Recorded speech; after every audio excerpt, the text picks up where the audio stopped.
Hey, hey, hey.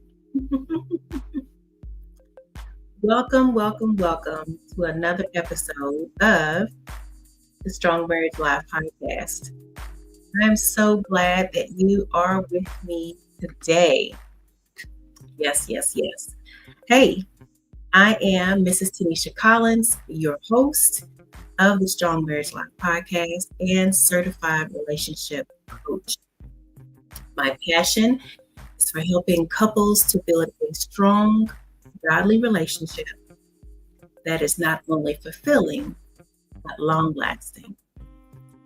So today, we're going to be diving in to four areas where couples really struggle, not just for the holidays, not just,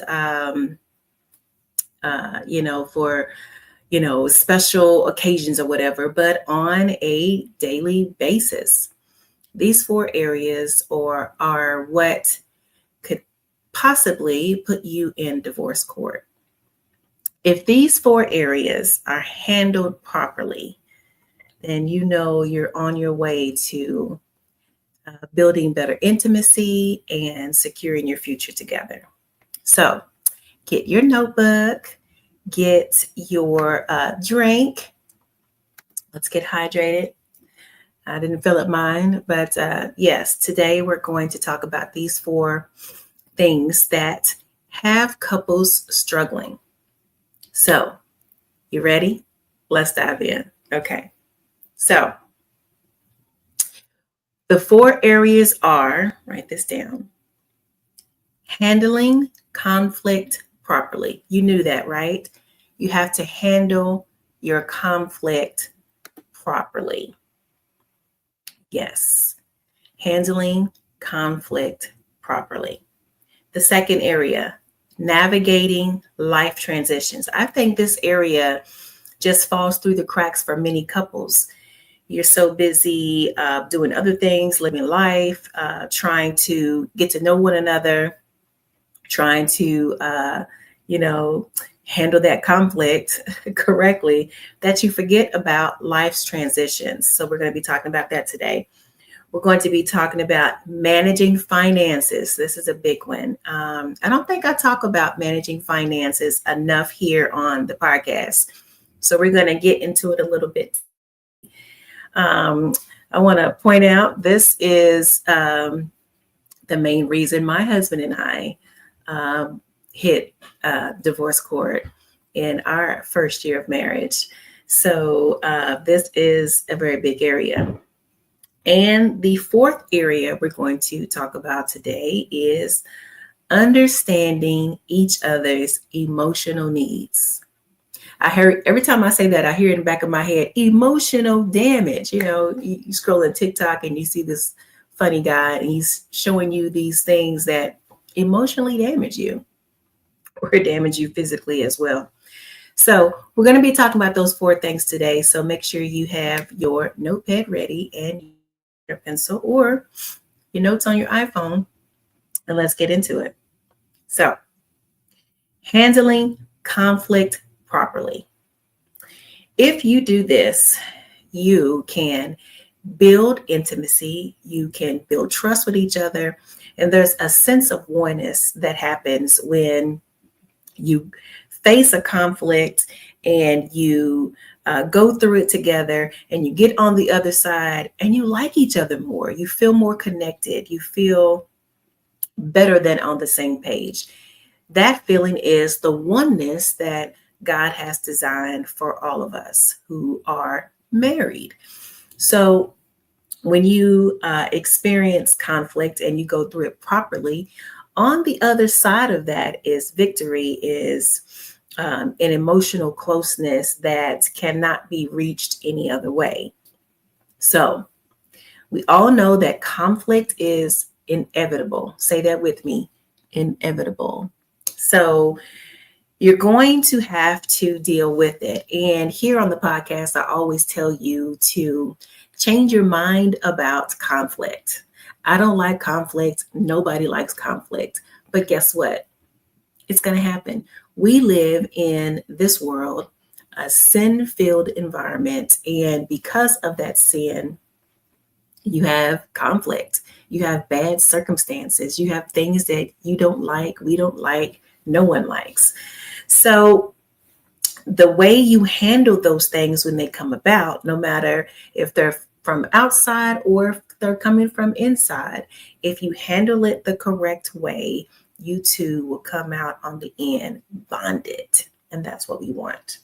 So let's look up Proverbs chapter 15, verse 1. Proverbs 15:1. It says, "A gentle answer turns away wrath, but a harsh word stirs up anger."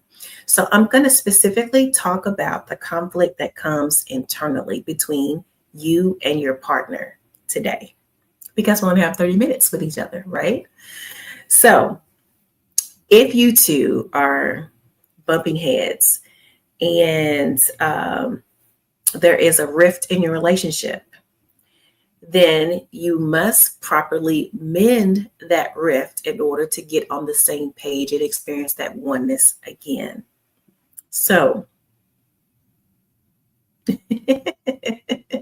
yes, now, of course, when I go live, my kids are texting me.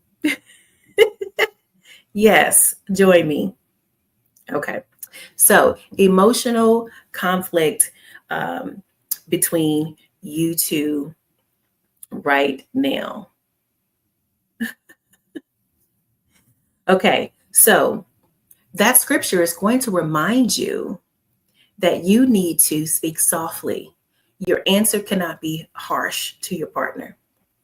So, for example, I'm rushing in. I've got a bunch of groceries in my hand, and I'm trying to get my husband's attention to give me assistance. But he's watching football at the moment, and he doesn't see me rushing in. He's tuned in to the screen. The Ravens are in this, they're doing their thing. And so it's so exciting. He is glued to the screen, but I'm frustrated. And so there's that immediate tension and conflict because I'm not getting what I want in that moment. So when I say, honey, that tone that comes across, and then he's hearing that, but he's wanting to focus on what he's focusing on. This is his game. This is his time. Don't you know that it is winter and it's football season, wife? You must know this. So there is now some tension there in the air. And the way we handle this tension would determine whether or not it's going to be just a little bit of tension in the air that is diffused, or if it's going to turn into a whole situation. So if he turns around with a soft word and a soft tone, he diffuses the situation.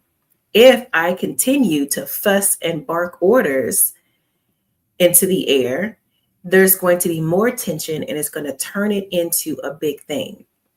So if you can remember in the moment that a soft answer would turn away, harsh words, a soft answer, a soft response will eliminate the anger, eliminate the tension. You can avoid that simple argument. You can avoid that rift in your relationship. And that was a real simple, easy example. But I'm telling you, most things in your relationship are going to be that little and simple and easy. If you keep Proverbs 15:1 in your mind, if you meditate on that thing, if that's inside of you, you're going to remember what comes out of my mouth should be kind and gentle and sweet, so that it's not harsh and it doesn't stir up anger. So pause before you're going to react. Are you writing this down? So we're talking about conflict, and we're talking about handling it properly. The way you handle this conflict is going to determine how you have success in your relationship. So when conflict comes, whether it's that little bitty example that I gave or something really big, you're discussing having another child, having your first child, and you two are not on the same page. There's going to be conflict there. Pause before you react. Pause before you react. Somebody put that in the chat. I said in the chat. This is not Zoom. How do you say you're old without saying you're old? Anyway, pause before you react. As Christians, we shouldn't be reacting anyway, right? We should be responding appropriately. So when emotions are high, take a moment to breathe, step back from the situation, pray before you respond. Okay? This allows you to respond thoughtfully rather than react impulsively. Okay? You don't want to act impulsively. So after each thing, I'm going to give you an action step. That's why I say get your notebook out, get your journal out so that you can write this down. Action steps. So I have to be Coach Chris and Coach Tanisha today because I'm missing my co-host. Oh. And he loves giving you action steps. And guess what? Action steps help you to know how to walk this out. Okay? So the action step, create a code word. We like code words in the Collins household. Create a code word that signals when either of you needs to pause during a heated discussion. So the situation of you coming into the door has now escalated because you did not properly respond. You impulsively reacted because of your selfishness. Let's just say it. Conflict comes from our selfishness because we want our way. I wanted help with the groceries when I was coming in. I don't like going grocery shopping. I didn't want to do it in the first place. And now I got too much in my hands and I need help. And I don't see anybody running to my rescue. Chris is watching the football game and he's only interested in enjoying his game. This is his time, his alone time to watch this game. So he's not wanting to be disturbed. So we have conflict. We have to both pause. We have to both remember Proverbs 15:1. We have to both remember that marriage is about serving. Did you hear me? So for the singles who are listening and you think, oh, I want to get married, I want a spouse, marriage is about serving, serving, serving. Marriage is about serving. So if you don't feel like serving somebody, you probably don't want to get married. Okay. So number 2, we're talking about handling conflict properly. What is the second step in handling conflict properly? It is actively listening. Oh my goodness, this is so important. This is part of my definition of effective communication. So if you would like to know what that definition is, I invite you to go to my YouTube channel and search for effective communication. It's like my hallmark. If you have effective communication, you can get through anything. Okay. So effective communication. Active listening is a huge part of effective communication. Most people don't know that because you think communication, I'm talking. No. Actively listening. It's getting it together. Let's listen to what your partner is saying, listening to understand. So James chapter 1, verse 19, encourage us to be quick to listen, slow to speak, and slow to become angry. This is a really good one to memorize. Slow to speak, quick to listen, and slow to become angry. I probably got them out of order, but it's okay. If you can get the gist of James 1:19 into your heart, you're going to be good to go. Listen to understand, not listen to respond, not listen to defend, not listen to, not while they're talking, you're like, hurry up. When are you finished so that I can say what I want to say? No, that's not active listening. You're listening to understand how your partner is feeling because marriage is about serving. Did I say I don't have my microphone today? I don't have that big D energy. So I'm going to lean into the camera and say, Marriage is about serving. So listen to understand, focus on hearing your spouse's perspective. This is like when you listen to hear your partner's perspective, you actually get to understand them. And when you understand without interrupting, without your rebuttal, without your defense, then you're able to actually assist them and to meet their emotional needs, which is what we're going to talk about in a little bit. Okay. So what's the action step to active listening? Practice it by paraphrasing what your partner says before sharing your own perspective. So I talk a lot about the fishbowl method. I love it. Let's see if I can tell you about it really, really quick. So you're going to choose an object. I'm just picking up the first thing I see. So my power block. So I'm going to choose this power block because my husband and I are going to discuss a hot button topic or any type of topic. And the person who is holding the object, the fishbowl, is the one who's going to talk. And the other person who is actively listening is going to set a timer for about 2 minutes. And then the person with the object in their hand is going to talk until that timer goes off. Now, the person holding the timer is actively listening to like, what is this person saying? Because there's a test when this timer goes off. When the timer goes off, you are going to regurgitate as much as you can or paraphrase what you understood the listener to say. Then the person who was holding the object gets to say yay or nay to what you said. Did you get the gist of what I was talking about? Did you understand what I was saying? If yes, it's yes. And now we pass objects. You get the object, the fishbowl to talk, and I will get the timer. And that's the fishbowl method. Okay. So practice active listening by paraphrasing what your spouse says before sharing your own perspective. For example, you're going to say what my husband always says. So what I hear you saying is, I love that. He does it all the time. So what I hear you saying is, he has just trained himself to actively listen to me. That's one of the reasons why I fell in love with him, because he was actively listening from day one. If I said something I liked, brother got it. If I said something I wanted to do, he made it happen. And I could just been talking. I never asked him to do those things, but I said, I like this, I want that, I desire this.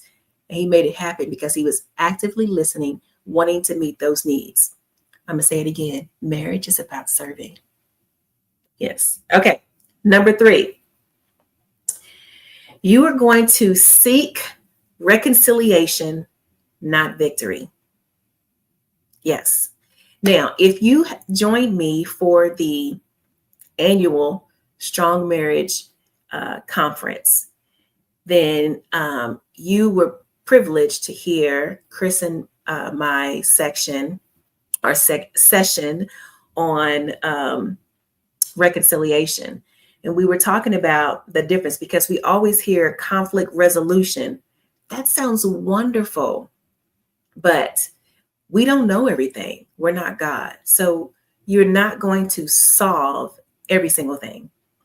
Now, the example I gave earlier about, me coming in with groceries and him watching this, we can find resolve for that.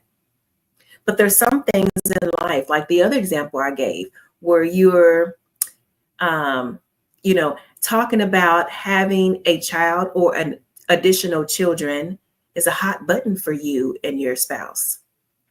So that may not have a resolution. You may have to go to the king to get, information. You going to have to do some other things besides, coming up with a plan and these action steps that I'm giving you, because those things are like really big. But Jesus gave us the ministry of reconciliation. Now, we are supposed to be reconciled to man. The Bible talks about us doing our best to live at peace with everyone. You see, Jesus has reconciled us to God with what he did on the cross. And so what he has done, he expects us to do as well. We are to reconcile with one another. So seek reconciliation, not victory. And guess what? You should not be seeking victory anyway, because if you like, I'm going to win this argument, you've lost because you're on the same team. So if the Ravens are having a game and Lamar is fighting with the backup quarterback, all the fans are like, this is stupid. You don't fight each other. Let's fight the other quarterback. Let's go, So you two don't want to be fighting against each other. Jesus said a house divided is going to fall. So let's not fight one another. We're on the same team. So seek reconciliation, not victory. The goal is to reconcile with one another. Reconciliation puts you back on the same page. Reconciliation repairs the rift in the relationship. Yes, even if there's not a solution, even if you two can't come to resolve, you can still be reconciled and be on the same page. So, as I said, hopefully you can solve the issue. But if not, remember that winning the argument or being right, that is not the goal. Pray together and ask God for wisdom in getting back to oneness. Remember, God's original design is for a man to leave his mother and father and to cleave to his wife so the two become one. That oneness is a real thing. It's a feeling, it's a spiritual state, it is a physical state. It's all three.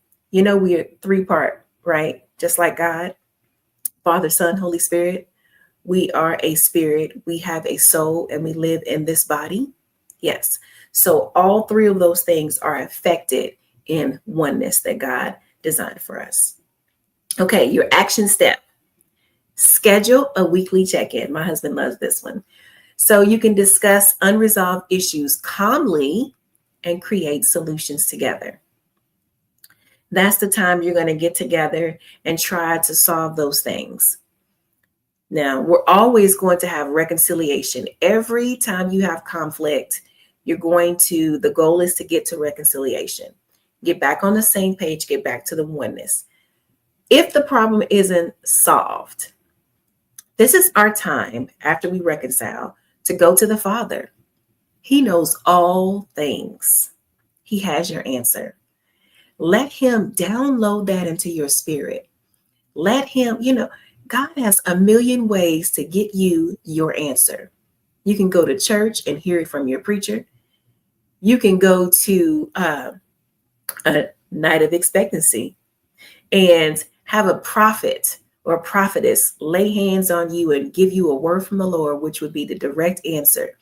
You can be reading the scriptures and it can just illuminate and give you revelation and you have the answer. God has a million ways to get you and your partner the answer, if you trust and believe that he will do it for you. So when you're going to schedule this check-in, it is giving you time to get with God, time to get with mentors. Maybe you have a marriage mentor. If you'd like to have one, I'm available. Maybe you have mentors that are wiser than you. That's why they're mentoring you. And they speak into your life and give you the answer.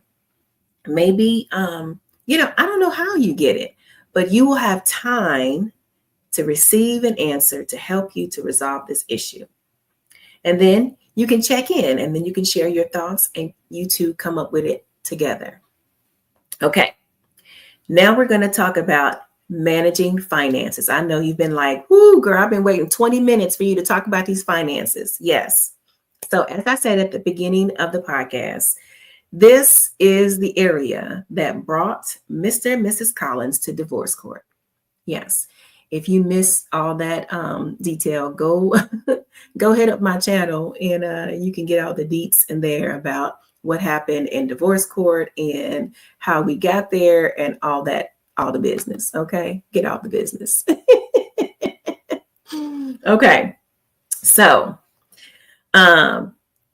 Oh, I said put it in the chat and my son did. Thank you. Thank you. Thank you. Thank you. Pause before you react. That's a good one. Y'all better be taking notes.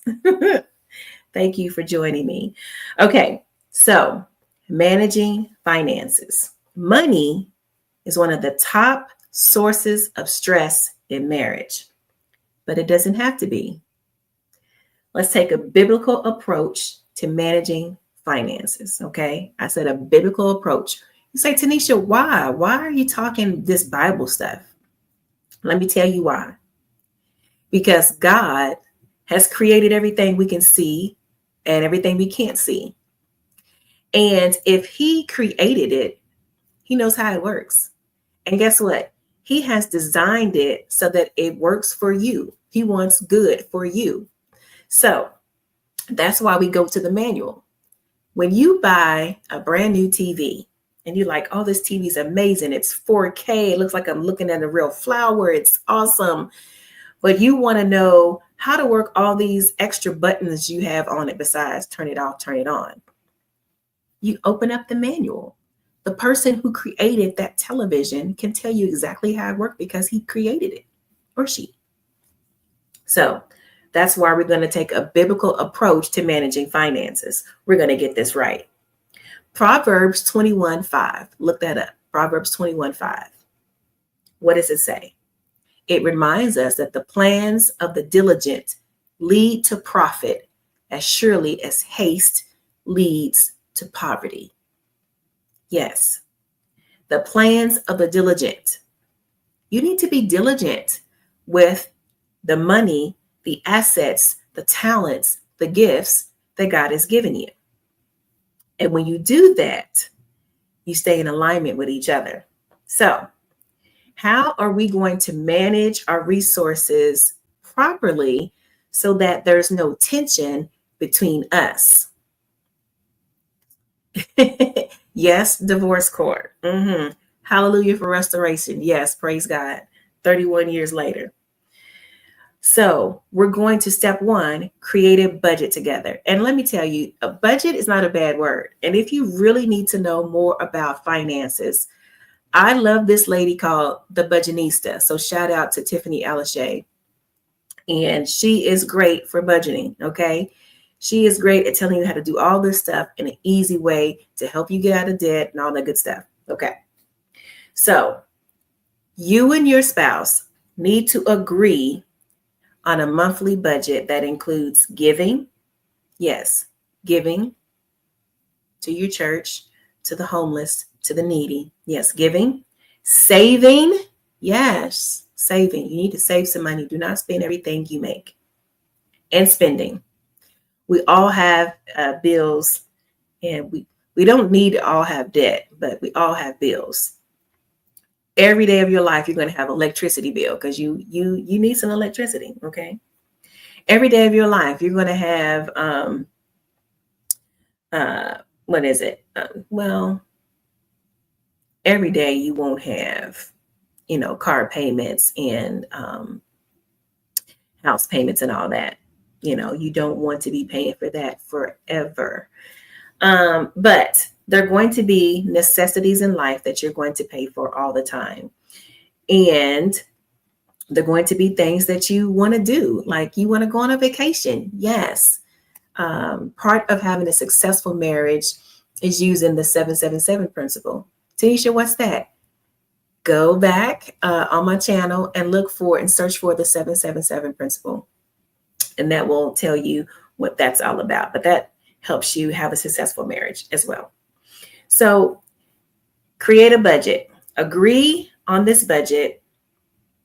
This will ensure transparency. Oh my goodness. Everyone knows where the money is, how much there is.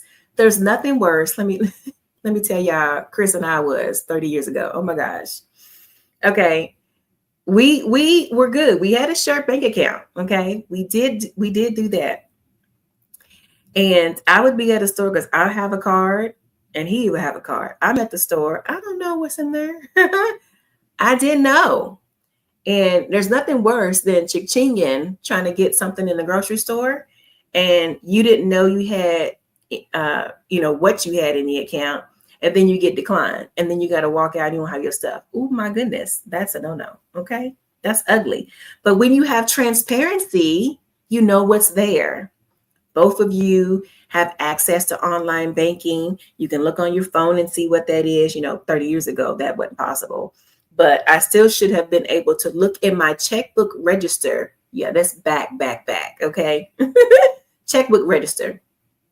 You would write a check, and either you would have like a duplicate copy, but like have this carbon paper so it could have a copy there, or you had to write in this little, it looks like QuickBooks or a general ledger, and you would write in there, on this date, I went to Kroger's or Ralph's grocery store and spent $50 for groceries or whatever. And then I started with 100, took that 50, and I would do some subtraction and have 50 there. That's what you had to do back in the day for your check register. Thank God today there's a mobile app. I can pick up my app, even get a text message alert every day saying what my balance is, so that we know. Oh my goodness. Okay. It also ensures shared responsibility, because there's nothing worse than having an argument about who's going to control the money. Okay, I'm just talking about us 30 years ago. Okay, arguing about who's in control. The husband thinking I'm in control because I'm the man and I'm the head of the house, and I made this money, and I'm the only one putting it in because she stays at home and I control it. Okay, see the neck rolling? I'm trying to give you the dynamic and what we were feeling 30 years ago. This is how we got in the divorce court about finances. It can cause some things. It can make you feel a kind of way, if you just think about this. My husband was 23 when he married me. I was 20. For most of our lives, we had made money. I mean, I started working at 13, and he's always been an entrepreneur. So he's been probably working younger than that, hustling and this and that. So I've been making money, my money. My parents didn't take it from me. My money was for whatever I wanted to do. So coming from that mentality, my money, I do whatever I want to do with it. He's coming from, I've made this money. I done cut lawns. I done DJ'd. I have worked here and I've made this money. It's in my account. Why do I have to tell her? And then when you get married and you say, okay, I know I got to tell her because I married her. But he's still thinking I'm in control of it because I made the most and I'm the man, I'm the head, blah, blah, blah. Anyway, so you see what we were dealing with. Okay. But nobody is in control of the money, because guess what? Guess what we both forgot? Two Christians forgot what? It's not our money. God gave that to us. God is the one who gives power to get wealth, whether that's your job, whether that's your side hustle, whether that's your business, whether that's money someone puts in your hand. God provides that for you. That's his money. So nobody's in control. We are stewards of God's money. So how do we steward it properly? Exactly. It's on loan from God. Yes, Fiotis, on loan from God. I like that. So here's your action step. Sit down together and use a budgeting app, because now, they just got all the apps. Or like me, it's the accountant in me, an Excel spreadsheet to plan your income and expenses. And it's really simple. It's just like, what does your paycheck say and what does my paycheck say? Or what is, I did an event, I did a speaking event and I got this much. Put all that in the income section. Add all of that up. Here's that number. And then your expenses. Oh, I'm going to pay my rent or my mortgage. I'm going to pay for the utilities. I'm going to pay for our cars. I'm going to pay for our car insurance, our life insurance. Yes, we're going to talk about that. So yes, I'm going over today. This is the last episode of Strong Marriage Live for 2024. So dig in. Sit down together and use a budgeting app or an Excel spreadsheet to plan your income and expenses. Revisit it every pay period. Tanisha, every pay period? Yes, every pay period until you are used to doing it. Now, Chris and I, years later, don't do every pay period because it's pretty much routine. If you deal with QuickBooks, you know that every month you don't have to put in the same transactions. If they recur, QuickBooks has it in there for you. And guess what? The same with your mind. That's where it came from. We all know, okay, our utilities is going to cost this much. The car is going to cost this much. The rent, that stuff is the same. So I don't have to revisit for every pay period. But you want to be sure that you're planning ahead as well as providing for today. So providing for today, when I say that, I mean that you are taking care of your necessities. You got to live in a house somewhere. Okay. We don't want to be unhoused. We have to have electricity and water running. Oh, please have your water running. I've been there. And, stuff like that. But you also want to plan ahead. You want to, go on a vacation. You want to take, weekend getaway trips. You want to, save for whatever it is. Those things that come ahead, or stuff like your car registration. That sucker is coming up. You got to plan ahead. So that's when you have to revisit this budget to say, okay, we're going to have additional expenses this month. There's a car repair. I have to schedule maintenance coming up in about 2 months. I've got registration coming up. I've got property taxes coming up. And that's what we're talking about, planning ahead. And that's why you need to revisit. Okay. Step number 2, eliminate the debt. Ooh, let's go to the Bible. Proverbs 22:7. You knew where I was going. The borrower is slave to the lender. Now, don't be like, she's stepping on my toes. She in my business. I'm stepping on my own toes. I got student loans, girl. Okay, so we don't want to be a slave. We only want to be a slave to righteousness. So we're going to make a plan to tackle debt as a team. Not I'm paying my student loans, he paid his student loans. How are we working this out together? How can we help each other? We're on the same team. Get on the same page about debt. Do you both agree with Proverbs 22:7? Do you feel like, you are a slave since you owe debt? And what is good debt versus bad debt? Not all debt is bad. You don't have to wait to get cash to buy a car. You don't have to do that all the time. Some people can do it. Some people can't. My son-in-law had some savings and was able to buy his wife a car. He just said, here's a lump sum and put it down. Woo, that is amazing. I have never been able to do that. But I've always been blessed to go to the dealership and get me a new car. So I would say that my debt is good because I'm getting what I want. I'm also paying that payment without a problem, without having to believe God to make the payment.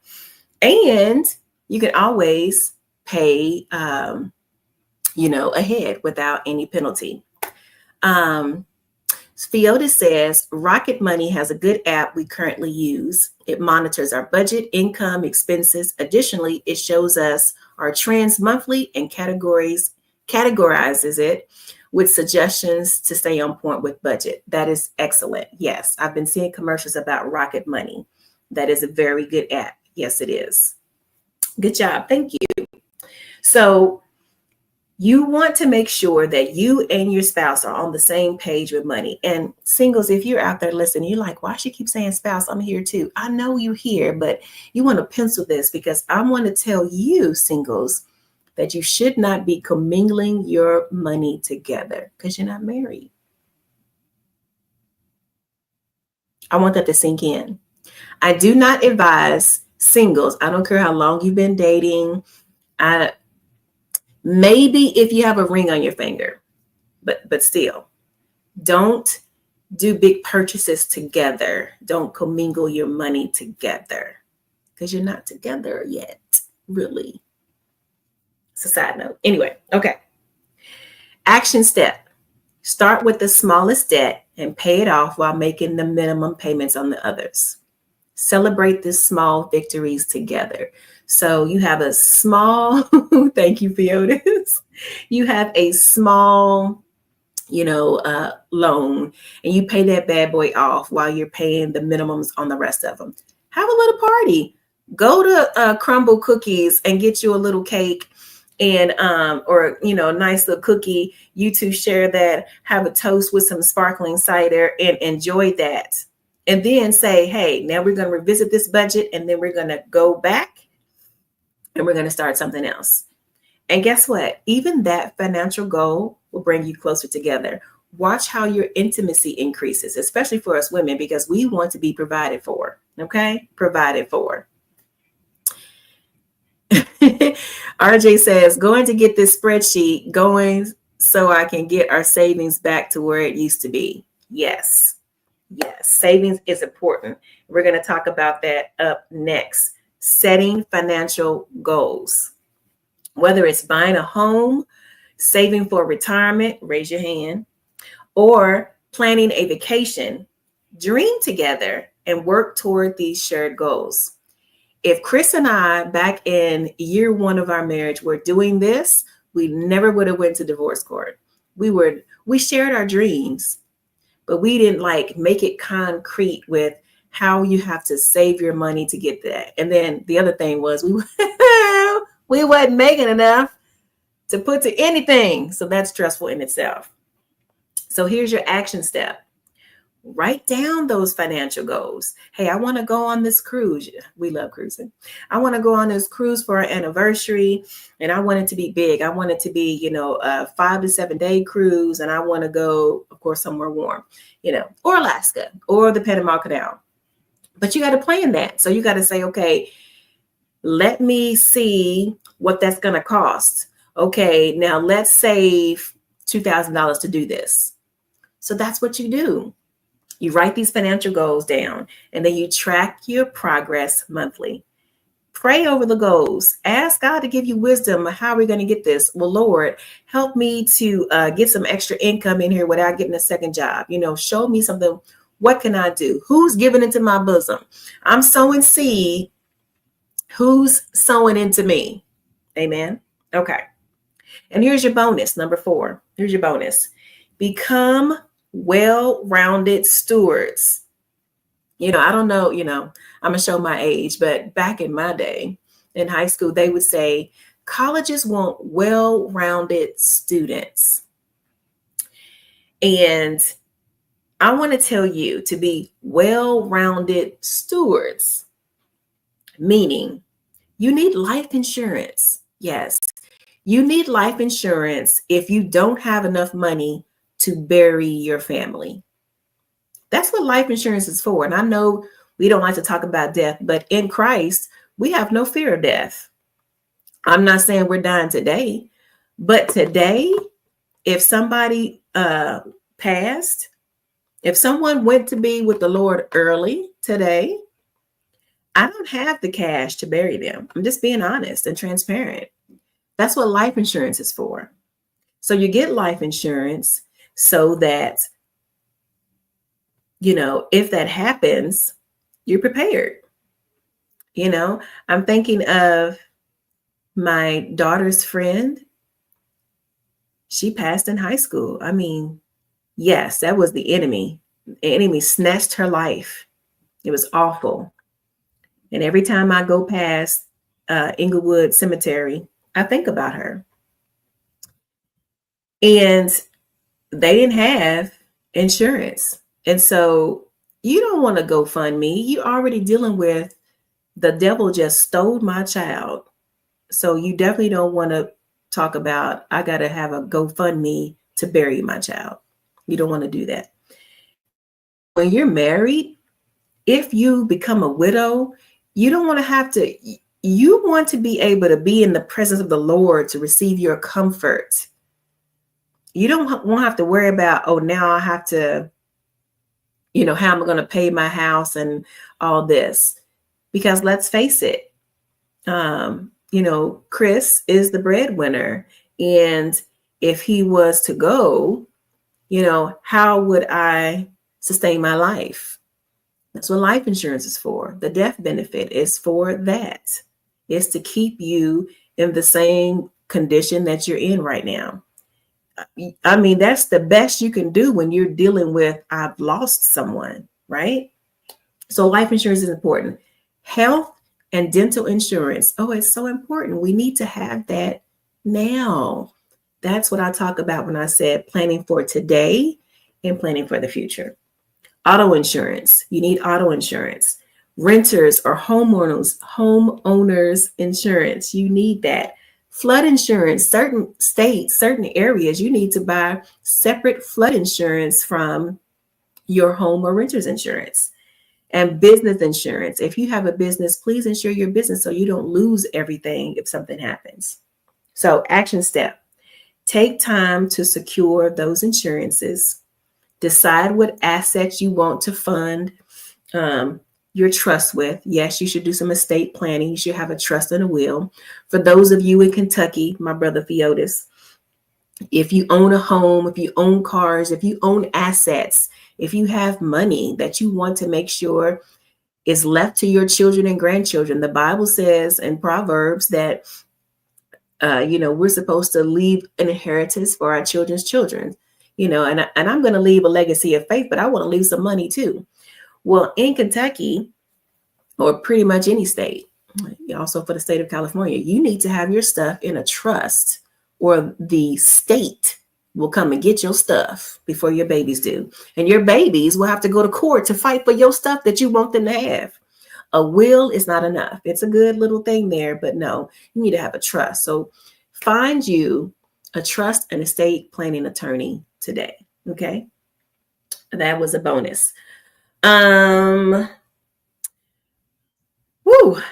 so glad you're sticking with me. This is a longer episode because this is the last episode of Strong Marriage Live for the year of 2024. So the third thing I wanted to talk about is navigating life transitions. And this is, something that people don't think about when they're dating, when they get engaged, when they're first getting married. Life is going to change. Okay. Not only are you changing, but circumstances will change. And you can have a new job, a new move, becoming parents, dealing with loss. These changes create stress. It just does. But there are also opportunities to become closer. You want to become closer. That is the object of marriage. You're growing together. You're becoming one all the time. It's a journey. So Ecclesiastes chapter 3, verse 1 reminds us that there is a time for everything and a season for every activity under heaven. And Ecclesiastes also says that two are better than one. So how are you going to, properly deal with life's transitions? I'll give it to you real quick. Communicate openly. If you need to know more about communication, all you got to do is search my channel. I talk about effective communication all the time. Share your feelings and fears about the transition. Okay. Sometimes, we don't walk by fear, right? We walk by faith and not by sight. But I may be afraid about something, and who better to share that with than God and my spouse? So I can say, Chris, I'm afraid of this. And then you know what Chris is going to do? He's going to say, we're going to change our words. We're going to walk by faith. He's going to say something that's going to use the word to change what I was feeling and to remind me that I don't have to be afraid. So many times in the Bible, God says, be not afraid. I have to remember that. So you may look at that fear and say, what am I afraid of? And then you build yourself up in that area. Okay. So schedule regularly touch base conversations. That's my husband's phrase, touch base. Doing major transitions. Let me give you an example. Last year, Chris had a job change and we moved to Northern California. What? it was not any stress or whatever for us, because I just told my boss, yo, I'm moving with my man. I mean, it was a no-brainer. But for some people, it causes tremendous stress, and it's not so simple. I mean, it was easy for me because I've already been through it. We're originally from Louisville, Kentucky. That's where we're born and raised. That's where we had just bought our house, the house we were married in. It was a beautiful thing. We were so excited. It checked a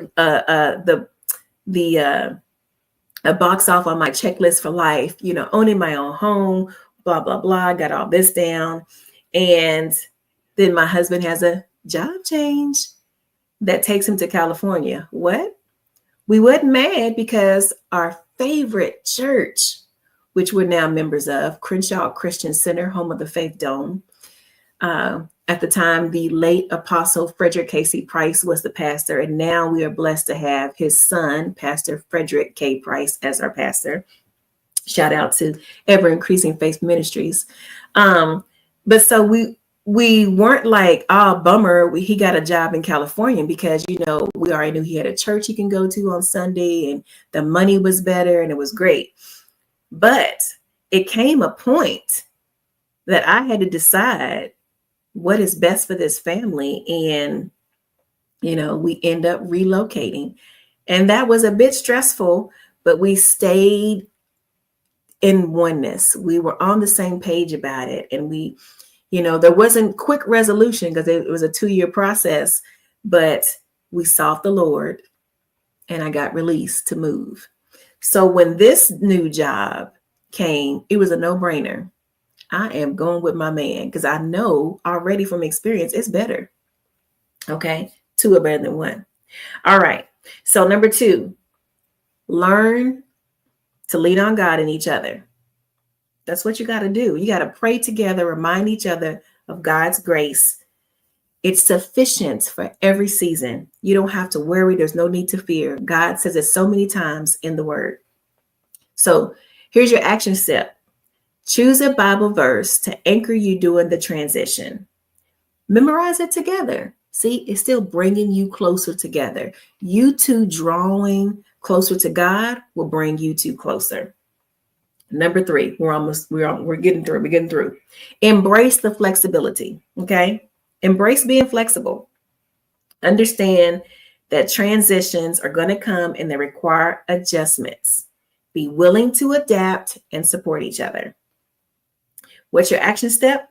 Create a transition plan. Start it now before transition happens. Start the conversation. Hey, babe, what if I got a job in this state? What would we do? How would we handle it? Plan it now. All right. The last thing I wanted to talk about is understanding emotional needs. We're going to wrap this up real quick. And here's the 3 steps. You got to identify. First, you got to recognize, hey, we have emotional needs. That's why we're drawn to each other, right? We're drawn to each other because we have emotional needs that need to be met. Okay. So it's our jobs as spouses to meet those needs, right? That's why we got married. So identify them. Talk openly about what makes you feel loved. Did you realize that people feel love in different ways? Yeah. Go get Dr. Gary Chapman's book, The 5 Love Languages. I mean, he has several versions now, so you can just look for those. But they will tell you the 5 most common ways people feel loved. And guess what? You can just ask your person, how do you receive love? Because I mean, I kind of get all the things, but if my husband just gave me gifts and didn't touch me, didn't talk to me, didn't listen to me, didn't do things for me, didn't spend time with me, I would think he didn't love me, because I don't receive love from getting gifts. Now, I do like gifts, but that's not my primary love language. It's quality time. So quality time, him listening to me, him valuing my opinion, him uplifting me and my dreams, his support, his non-sexual affection and touch, that shows me his love. So that's your action step. Know how your partner receives love and then do it. Number 2, be intentional. Now that you know what the love language is, be intentional. I'm talking to myself. My husband is acts of service. I'm so used to quality time and physical touch that I have to remind myself, girl, he is, thank God he's quality time too, but acts of service. I need to get better in acts of service, knowing what he needs before he needs it and doing it. So be intentional. Maybe it's writing your spouse a note of encouragement or surprising them with their favorite treat. Now, if they're on a diet, don't get a treat, okay? Surprise them by going to the gym with them. Do something, Number 3, invest in your relationship. I mentioned earlier the 777 principle. I mentioned, if I haven't mentioned, date nights, investing, attend marriage retreats. Yes, Lord, go on dates. Dating never ends. Read marriage books together. Do marriage devotions together. Join a support group like mine, Strong Marriage, on Facebook. I also have a mentor membership. If you would like a marriage mentor, I'd be honored to mentor you. So I have a membership group called the Strong Marriage Mentees that you can join. But those things invest in your relationship, and you must do that in order to make it work. So here's an action step. Commit to one growth activity as a couple every month, such as reading a chapter of a marriage book. I have several. I'll make sure I put those in the description so that you can get a copy of the book. And, whether that's going on a cruise together, there are marriage, cruises focus on revitalizing your marriage and, giving you that special alone time with marriage. Attending workshops and seminars, I do them. You and your spouse watching Strong Marriage Live podcast, where we're talking about how to build a godly, strong marriage. This is something that you can do to invest in your relationship. Thank you so much for joining me for over 57 minutes for the last episode of the Strong Marriage Live podcast. Handling conflict properly, managing finances according to the Bible, navigating life's transitions, and understanding emotional needs of your partner are challenges that every couple face, but most often drop the ball in. But with God at the center and with intentionality in your actions, you can overcome these obstacles and obtain that strong relationship that you desire. If this episode has resonated with you, share with another couple. Share this episode with someone that could use the refresher, who needs help, who just wants to be uplifted and reminded. The Bible says it talks about stirring you up and reminding you. So you know what? We don't hear this often. We don't, go to church and hear about how to build a strong marriage. So you have to listen to things like this, or read a book, or go to a seminar every once in a while. Guess what? Just like you maintain your car, you have to maintain your relationship. So share with another couple who could benefit from these tips. And don't forget to subscribe to this channel. Thank you so much for joining me on the channel. Subscribe, okay? We don't want you to miss an episode, especially when I start the new year in 2025 with some brand new topics. If you have suggestions or you want something to be discussed, let me know in the comments. Thank you for listening to Strong Marriage Live, and thank you for joining me all 2024 for this podcast. I've enjoyed sharing what God has downloaded into me with you. And I trust that as you put these tips and action steps into practice, your relationship will be the better. This is the last episode. I can't believe it. Thank you so much for your support. Until next time, this is Coach Tanisha Collins reminding you that you really can have the marriage of your dreams. You really can. You really can. You just need the tools to build it. And as my wonderful husband would say, now go take on the day. Thank you for joining me.